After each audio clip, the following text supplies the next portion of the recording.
శ్రీ గురుభ్యో నమః. హరి ఓం. అందరికీ నమస్కారం. సుందరకాండలో 7వ భాగంలోనికి మనం ప్రారంభిస్తుంటున్నాం. లంకలోనికి ప్రవేశించినటువంటి హనుమ అక్కడ ఉన్నటువంటి రకరకాలైనటువంటి భవనాలన్నింటినీ కూడా పరిశీలనగా చూశాడు.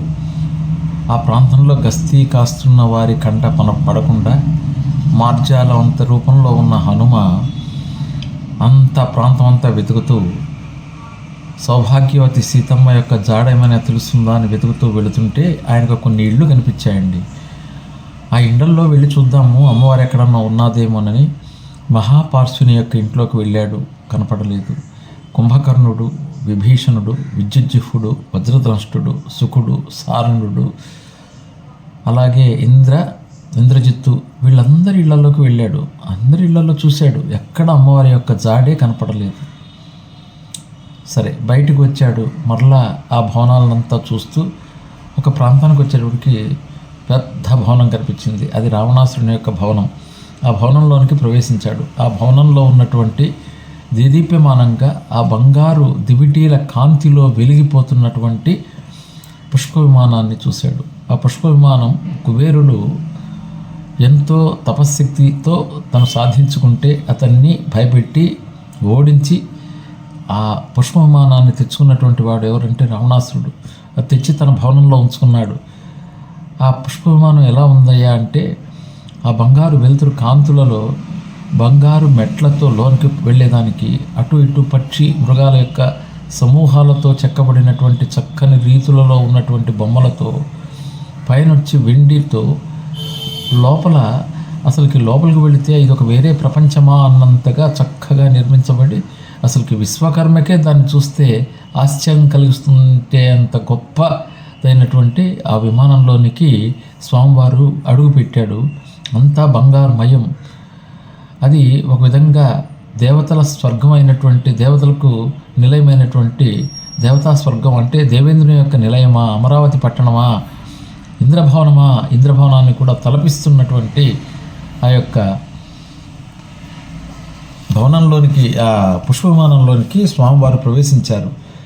ఆ స్వామివారు ప్రవేశించినటువంటి అక్కడ అంటారు, మహీకృత పర్వత రాజిపూర్ణ శైలాకృత వృక్ష వితానపూర్ణ వృక్షాకృత పుష్ప విశానపూర్ణ పుష్పం కృతం కేసర పత్రపూర్ణం. అంటే ఆ విమానం మీద పర్వత పంక్తులతో కూడినటువంటి భూలోకాన్నంతా కూడా చిత్రీకరించున్నారు. ఆ పర్వతాల మీద రకరకాలైనటువంటి పుష్పించి ఉన్నటువంటి వృక్షాల సముదాయాలనే చూశాడు. ఆ వృక్షాల నిండా పుష్పాలు ఉన్నాయి. ఆ పుష్పాల నిండా కేసరాలు ఉన్నాయి. ఆ విధంగా చక్కగా ఎంతో స్పష్టంగా కనపడుతున్నట్టుగా చిత్రీకరించబడి ఉన్నది ఆ యొక్క పుష్ప విమానము. ఆ విమానాన్ని పూర్వం బ్రహ్మకోశంగా విశ్వకర్మ తయారు చేసినటువంటిదే ఆ యొక్క విమానం. స్వామివారు సీతమ్మ వారిని వెతుక్కుంటూ ఆ లోపలికి వెళ్ళాడు. అక్కడ రకరకాలైనటువంటి మాంసాహారాలతో ఉన్నటువంటి అక్కడ పెట్టున్నారనమాట. అన్ని మాంసాహారాలు. అలాగే మద్యాన్ని బంగారు పాత్రల్లో, వెండి పాత్రల్లో కూడా పెట్టున్నారు రాత్రి భోజనానికి. అంటే అప్పుడు అవన్నీ స్వీకరించి ఆ మద్యాన్ని సేవించి ఆ రాక్షసులందరూ కూడా నిద్రిస్తారన్నమాట. స్వామివారు కొంత సమయం తర్వాత పరిశీలిస్తే రావణాసురుని యొక్క మందిరంలోకి వెళ్ళాడు. అక్కడ ఒక పెద్ద బంగారు పర్యంకం మీద రావణాసురుడు శయనించి ఉన్నాడు. ఆయనకు అటు ఇటు వందిమాగదులు, వీరు సేవకులు వింజామరలతో వీస్తూ ఉన్నారు. ఆ చల్లని గాలిలో పెద్ద కిరీటాన్ని పెట్టుకొని పెద్ద పెద్ద కళ్ళతో ఎంతో పెద్దదైనటువంటి శిరస్సుతో దానికి తగ్గ మెడ, దానికి తగ్గ వక్షస్థలం, ఆజానుబాహుడు అంటారే అట్లా పెద్ద ఏనుగు తొండాల లాంటి చేతులు. ఆ యొక్క ఆయన రూపాన్ని చూస్తేనే రావణాసురుడని చెప్పకుండానే తెలిసిపోతుంది. అంత రూపంతో ఉన్న రావణాసురుడు ఆ పర్యంకం మీద పాము బుస కొడుతున్నట్టుగా బుసలు కొడుతూ నిద్రిస్తున్నాడు, గురక పెడుతూ నిద్రిస్తున్నాడు. అది గమనించినటువంటి ఆంజనేయ స్వామి వారు ఆయన సరిగా గమనించాలని అక్కడ దగ్గరలో ఉన్నటువంటి ఒక స్తంభం మీదకి ఎగిరి కూర్చొని అక్కడి నుంచి చూసి ఎంతటి రూపము, ఇతను ఎంత పరాక్రమవంతుడు కాకపోతే, ఎంత ధీశాలి కాకపోతే ఇంత రూపం ఉన్నది ఈయనకు అని ఆశ్చర్యపోయాడు. ఆయన ఎలా ఉన్నాడంటే నల్లగా మినుముల రాశిలాగా ఉన్నాడు, మదించిన ఏనుగులాగా ఉన్నాడు, గోశాలలో ఉన్నటువంటి బలిసిన ఆబోతులాగా ఉన్నాడు అనేటటువంటి విషయాన్ని తెలిపారు. కాబట్టి అక్కడి నుంచి ఇంకొకరు ముందుకు సాగాడు స్వామి. అక్కడ ఒక పర్యంకం మీద ఒక దేవతామూర్తి రూపంలో ఉన్నటువంటి ఒక స్త్రీమూర్తి పౌళించి ఉన్నది. ఆమెను చూసి స్వామివారు ఆ సౌందర్యాన్ని, ఆమె యొక్క రూపాన్ని, ఆమె యొక్క ముఖ కవళికలను అంతా గమనించినటువంటి స్వామివారు ఈమె అయి ఉండొచ్చు సీతమ్మ అని ఆనందపడిపోయాడు. సీతమ్మ కనిపించిందని వెంటనే ఆయన అస్ఫోటయామాస చుచుంబ పుచ్చం ననంద చక్రీడ జగౌ జగామా స్తంభాన రోహాన్ని పపాత భూమౌ నిదర్శయన్ స్వాం ప్రకృతిం కపీనాం. సీత కనపడిందనేటటువంటి ఆనందంతో ఆయన జబ్బలు చలుచుకున్నాడు, తోకను ముద్దు పెట్టుకున్నాడు, ఆడాడు, పాడాడు, ఒక స్తంభం మీద నుంచి ఇంకో స్తంభం మీదకు దూకాడు. కపిస్వభావంతో అంతఃపురం అంతా కూడా గంతులేస్తూ తిరిగాడు. కానీ అంతలోనే ఆలోచించడం మొదలుపెట్టాడు. రాముని వియోగంతో ఉన్నటువంటి మా సీతమ్మ ఈ యొక్క రావణాసురుని యొక్క శయన మందిరంలో ఈ విధంగా రావణాసురుడి పక్కన ఉన్నటువంటి పర్యంకం మీద ఆమె నిద్రించటం అనేది సరికాదు కదా, ఆమె అయ్యుండదు అని ఆమె మండోదరి అనేటటువంటి విషయాన్ని తెలుసుకున్నటువంటి హనుమ మరలా సీతాన్వేషణలో ముందుకు సాగాడు.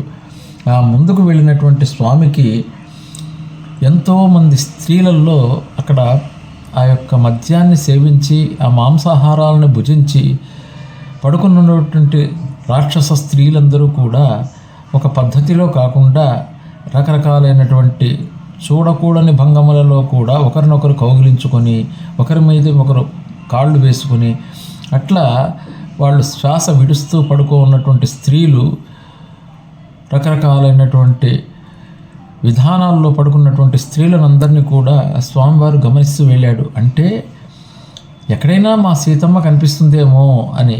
అప్పుడు ఆయన కనిపించింది. తన మనస్సు ఎలాంటి వికారానికి లోను కాలేదు కదా. అనగా స్త్రీల మధ్య తప్పిపోయిన సీతమ్మను స్త్రీ కనుక స్త్రీల మధ్య వెతకాలి, కానీ వేరే చోట వెతకటిదే ఆమె కనపడడానికి అవకాశం లేదు కదా అని ఆయనే మనసుకు సర్దిపుచ్చుకున్నాడు. అంటే తన మనస్సు ఎలాంటి చంచలత్వానికి లోను కాలేదు కదా అనేటటువంటి భావించినటువంటి ఆంజనేయ స్వామి వారు మరింత ముందుకు సాగాడు. ఒక్క ప్రాంతం కూడా వదిలిపెట్టకుండా లంకానగరంలోని ప్రతి ప్రాంతాన్ని సునిశ్చితంగా పరిశీలిస్తూ తిరిగాడు. స్వామివారికి అమ్మవారి యొక్క జాడ ఎక్కడా కనిపించలేదు. అర్ధరాత్రి సమయమైంది. చంద్రుడు చక్కగా వెన్నెలతో విహరిస్తున్నాడు. ఆ వెన్నెల కాంతులలో తిరుగుతున్నటువంటి హనుమ ఒకానొక సమయంలో నిర్వేదానికి గురయ్యాడు. అనిర్వేద శ్రియో మూలం అనిర్వేదో పరంసుఖం అనిర్వేదో హి సతతం సర్వార్థేషు ప్రవర్తక అంటాడు. అంటే ఎటువంటి వాడినైనా కూడా నిర్వేదం అంటే దిగులండి. ఆ దిగులు కానీ ఆవహించింది అని అంటే తను చేస్తున్నటువంటి పనికి ఆటంకం కలిగే అవకాశం ఉన్నది. స్వామివారు కూడా అమ్మవారు ఎక్కడా కనిపించలేదే, కనిపించకపోతే నేను తిరిగి ఏ ముఖం పెట్టుకొని తిరిగి వెళ్ళి మా రాజు అయినటువంటి సుగ్రీవుడికి అలాగే రామచంద్రమూర్తి లక్ష్మణస్వామికి ఏమి సమాధానం చెప్పాలి, నా కోసం ఎదురు చూస్తున్నటువంటి వానర ప్రముఖులందరికీ కూడా ఎలా చెప్పాలి ఈ విషయాన్ని. నేను అక్కడికి వెళ్ళి చెప్పి వారందరి మరణానికి కారణం కాకుండా నేనే ఇక్కడ మరణిస్తే ఏ సముద్రంలోనైనా కూడా సముద్ర జీవులకు ఆహారాన్ని అయిపోతే ఎలా ఉంటుంది, లేదు గాలిని వదిలిపెట్టేసి గాలిని పీల్చకుండా ఆత్మాహుతి చేసుకుంటే ఎలా ఉంటుంది అనేటటువంటి ఒక దిగులుకు లోనైనటువంటి ఆంజనేయ స్వామి వారు.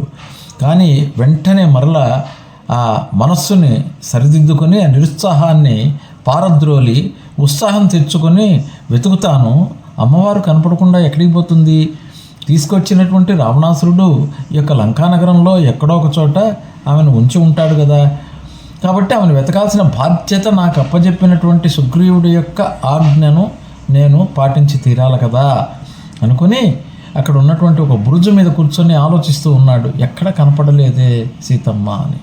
ఆ సమయంలో ఆయనకు గుర్తొచ్చింది. మొదట బయలుదేరేటప్పుడు ససూర్యాయ మహేంద్రాయ పవనాయ స్వయంభూవే భూతేభ్యాశ్చాంజలం కృత్వా చకారగమనే మతిం అందరికీ నమస్కారం చేశాడండి. కానీ దర్శనం కోరుతున్నటువంటి జానకమ్మను మాత్రం మనసులో స్మరించుకోలేదు. అది గుర్తొచ్చినటువంటి హనుమ వెంటనే ఏం చేశాడంటే, నమోస్తు రామాయ సలక్ష్మణాయ దేవ్యై చ తస్యై జనకాత్మజాయై నమోస్తు రుద్రేంద్ర యమానిలేభ్యో నమోస్తు చంద్రార్క మరుద్ఘణేభ్య. లక్ష్మణస్వామితో కూడినటువంటి రామచంద్రమూర్తికి నమస్కారము, జనక మహారాజు యొక్క ఆత్మ అయినటువంటి సీతమ్మకు నమస్కారము, జనకరాజ మహాపుత్రి అయినటువంటి జానకమ్మకు నమస్కారము, రుద్రుడికి నమస్కారం, ఇంద్రుడికి నమస్కారం, మరుద్గుణాలకి నమస్కారం, చంద్రుడికి నమస్కారం. అందరికీ నమస్కరించి, అమ్మా నాకు దర్శనం ఇయ్యమ్మా, నేను వెతికి నాకు కనపడలేదనేటటువంటి ఒక రకమైనటువంటి దిగులుకు లోనయ్యానమ్మా, నాకు దర్శనం ఇయ్యవా అన్నప్పుడు ఆయనకు కంటి ఎదుటగా అప్పటి వరకు అంతా ప్రాంతాన్ని పరిశీలించినటువంటి స్వామివారికి అశోకవనం దర్శనమిచ్చింది. ఆ రామలక్ష్మణ స్వాముల ఇరువురికి నమస్కారం చేసుకుంటూ ఆ అశోకవనంలోనికి స్వామివారు ప్రవేశించారు. అశోకవనం అంతా కూడా అప్పుడే వసంతం వచ్చినట్లుగా ప్రకృతితో పులకించిపోయి కోయిలలు కూస్తూ ఉంటే, స్వామివారు లోపలికి వెళుతూ ఉంటే అక్కడ ఉన్నటువంటి పుష్పాలన్నీ కూడా జలజల రాలి స్వామి మీద పడుతూ ఉంటే స్వామివారికి ఒక శుభ సూచకంగా కనిపించింది అశోకవనం. ఈ అశోకవనంలో అమ్మవారిని తప్పక చూసి తీరుతాను అనేటటువంటి ఒక మనోధైర్యంతో స్వామివారు ఆ ప్రాంతంలో అంతా కూడా నిశితంగా పరిశీలిస్తూ తిరుగుతూ ఉన్నారు. స్వామివారికి అమ్మవారు దర్శనమిచ్చే విషయాన్ని గురించి తదుపరి భాగంలో మనం తెలుసుకుందాం. స్వస్తి ప్రజాభ్య పరిపాలయంతాం న్యాయేన మార్గేణ మహిషాం గోబ్రాహ్మణేభ్యః శుభమస్తు నిత్యం లోకా సమస్తా సుఖినో భవంతు. ఓం శాంతి శాంతి శాంతి.